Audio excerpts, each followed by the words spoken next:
Hello and welcome to your programme Q&A, which will cover the MSc in Food Security. We're joined by our programme lead, so Gareth will hopefully do his best to answer all the questions that you may have. Please do use the chat box if you've got anything as we go through, and we'll keep an eye on that. And then afterwards, if you've got any further questions, don't panic. This isn't your only chance to ask those. The programme administrator email address is on the programme webpage on our website, and they're fabulous at getting back to all your questions. So Gareth, would you like to kick off and introduce yourself and then tell us a wee bit about the programme? Yeah, hello everybody. Thanks for joining us. My name's Gareth Jenkins. I'm a professor in the University of Glasgow, and I'm the lead for the MSc programme in food security. So would you like me to just summarise the programme? So the programme MSc in food security is really trying to address the problem of trying to feed the rapidly growing global population. We presently have 8.2 billion people in the world, and by 2050 it'll be 9.7 billion, so nearly an increase of 20% in 25 years. We struggle at the moment to feed the world's population. There are numerous people that suffer from malnutrition or real hunger, and so we have this challenge of being able to feed the growing population really rapidly in the next 25 years or so and beyond.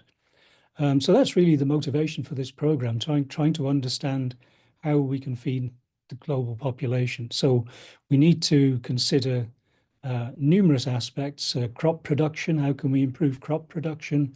How can we improve production of food from animals and the standards and quality of food? What about the social and political aspects that are associated with this, the economic aspects? Everything is interconnected, and we also have, of course, the extra challenge of climate change while we're trying to do all of this. So our program is very broad. It encompasses all of that because all of these issues in food security are very much connected. So we have a very broad program, but we also try to make sure that students have choice. We start off with a compulsory semester of 3 courses, one about the general social and political and economic aspects of food security, one about crops, one about food of animal origin. And then for the second semester, students can choose various courses that they're most interested in. And then finally in the summer, we have a project where again, students can choose a project that they want to do. So that's really the purpose of the program and the structure of the program. Great. And those optional courses that you mentioned, do students need to start and know what they want to do, or do they get a bit of an opportunity to sort of think about that? So the first semester compulsory courses really provide, the basic knowledge that students need about food security, and that then provides them with the information that they need to be able to make those informed choices. So students choose their optional courses usually in November. So they'll have had a period of time to, find out what the program is all about before they make those choices. Great. And then the research project is such a huge part of an MSc. Can you tell us about the process? So how do students decide on a topic, and when do they do all that? Yeah, so it is a huge part. It's 1/3 of the master's program, and it occupies about 14 weeks, starting in May through till the middle of August. So students can start thinking about it, as soon as they come along. But we have sessions in the second semester. So in January, we give students sessions about, choosing their project choice. Then students start to actually choose their supervisors in February and finalize their choices, by the beginning of March.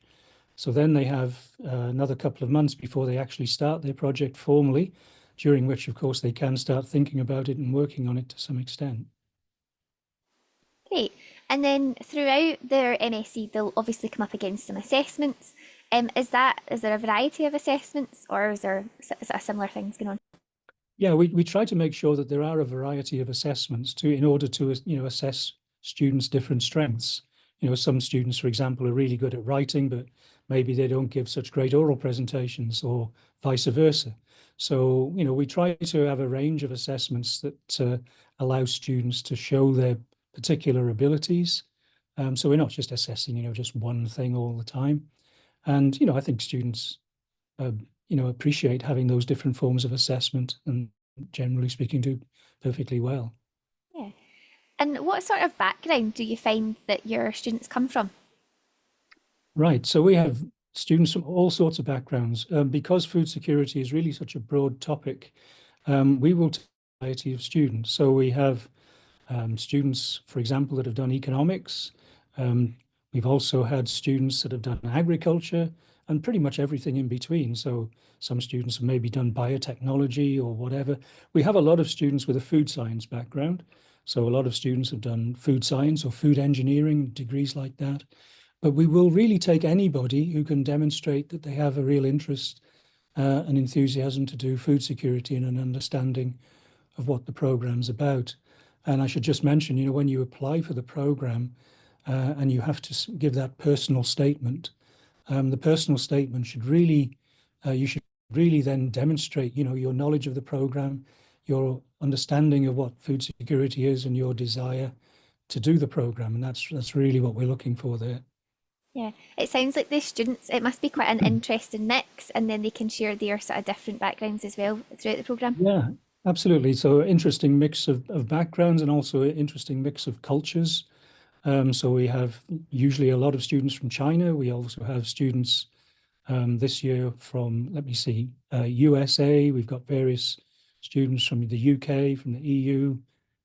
We've got Indian students. So we always have a pretty broad mixture of backgrounds of cultural backgrounds as well as scientific backgrounds and non-scientific backgrounds sometimes. Yeah, which really adds to the student experience, which is lovely. Sure. Um, and I know this is a really difficult question to answer because it'll obviously change semester to semester, possibly week on week. But how many hours a day and how many days a week should students expect to be in classes? Hmm. So one of the differences between master's study and undergraduate study in a lot of parts of the world is that we have many fewer contact hours. And the reason for many fewer contact hours is we're expecting students to be able to spend more of their time on self-directed learning. So that, we obviously provide guidance to students as to what they should learn about, and we obviously have assessments that the students should be working towards, but there are certainly fewer lectures. So as you say, it depends exactly which semester and which course the student is doing. But, unlike an undergraduate degree where you might every day have, several lectures, in our program, you won't have something every day, maybe 2 or 3 days a week, perhaps, and you won't have lectures all day. You'll maybe just have, perhaps 1 2 hour session. So it does vary quite a lot, but we are expecting that students will spend a lot of their own time on directed learning. Yeah. And before any classes, do students get access to any materials that will be discussed throughout the various classes? We put up the materials for each session prior to the session on the university website, so students can get access to all that material in advance. Perfect. And we're always asked, and I know that sometimes the simple response is just rest and come prepared to start working hard. But is there Mhm. anything a student can do before they start in September to really set themselves up to get a good start on their MSc? Sure. Yeah, you're absolutely right. Rest and then be prepared to work hard because it is hard work doing a master's program. Um, the the main thing is just to arm yourself with a background in food security. So if, for example, you go onto, websites like the UN website about food security, then you'll get various reports and so on that you will find there. And just read anything about food security, and it will give you some background to the sort of things we will cover in the program.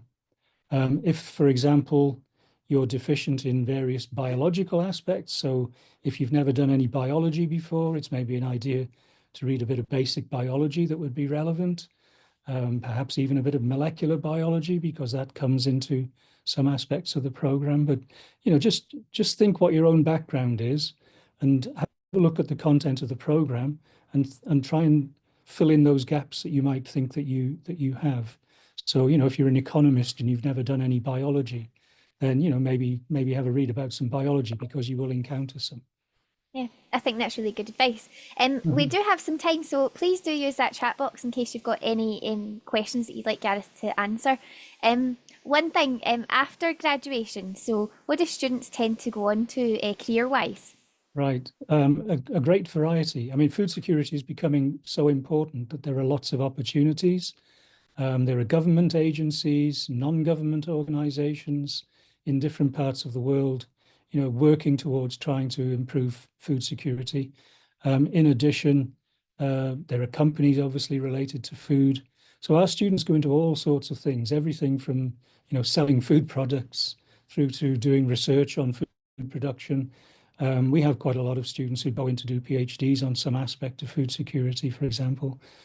So really, there are lots of opportunities, and our students do all sorts of different things when they graduate. Great, lots of opportunity and a lot of diverse options there. Mhm. I'm just looking. This question was submitted beforehand. Is it possible to have a part-time job alongside your MSc studies? Mhm. Well, anything's possible, I guess, 24 hours in the day. So if you want to work and study at the same time and you think you can do it, then maybe it's possible. I mean, certainly doing an MSc like any other degree study is hard work. You've got sessions to attend. I know I've just said there aren't so many contact hours, but there is a lot of work that needs to be done, particularly working towards assessments. So it's not as if you have a lot of free time. And our students do, mention obviously that sometimes they feel that they are really very busy. So if you feel that you can, manage to hold down some sort of part-time job at the same time, then we're certainly not going to stop you. But you do need to make sure that you really can do your very best in your studies, as well as trying to do a job. I should say I don't think many of our students attempt to do that.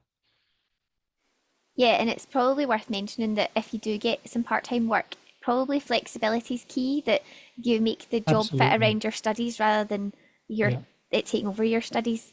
Because Yeah. yeah, it's intense, Because isn't it? the sessions that you need to attend are not the same time every day, and they're not every day. So, if you have a regular job, then you're bound to end up missing some sessions. So it would need to be extremely flexible, I think. And can students expect any practical work throughout any of the courses? Yes, our practical work sessions are optional. So we have two optional courses which contain practical work, by which I mean laboratory work. So if a student wants to get some laboratory experience, then they can choose those courses, and certainly they will get it. If, on the other hand, student really doesn't want to go anywhere near a laboratory, then that's absolutely fine too. They don't need to do that. And of course, with some projects, it's also possible to do a laboratory-based project. So for those students who want to get practical experience, it's certainly possible, but you don't have to. Perfect. We've just had a question submitted there, and it's asking about scholarships. This Mm, session's more related to the sort of programme content and structure rather than finance and sure. funding. So what I'll do is I'll put some helpful links there into the chat because we've actually got our postgraduate online event running today. And there is sessions being organised for scholarships, admissions, things like that. So and then I've also put in a link there for our scholarships webpage, and there's loads of information there. So things like the dates and that, they are all there. So if you look into the individual scholarship itself, all that information is there. It's just sometimes there's a lot of it.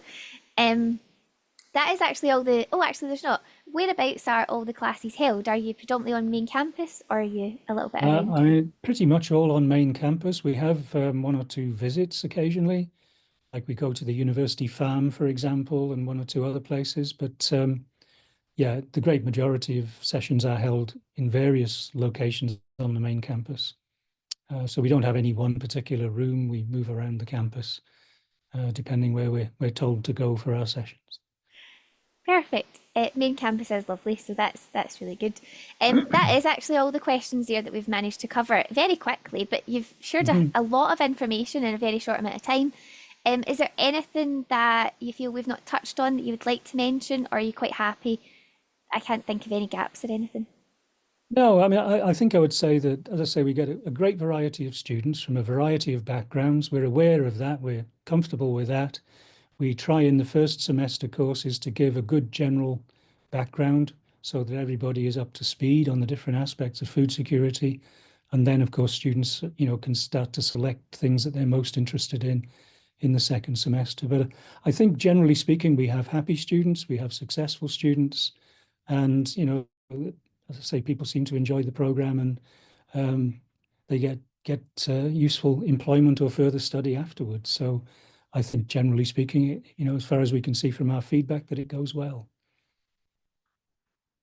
Yeah, that's great. And I think sometimes our students are quite, our new students are quite like anxious when they start if their Mhm. background is a bit different. So hopefully that gives people a bit of confidence that you're not going to be the only one, and that No, when you absolutely. start, you're getting that base knowledge that you need to then build on and then Yeah. sort of take it in the way you would like to. Yeah, every year we get a real diverse mixture of students with all sorts of strange backgrounds. It's just making sure that the student really knows what food security is and is about, and understands what the program is about, and is enthusiastic about it.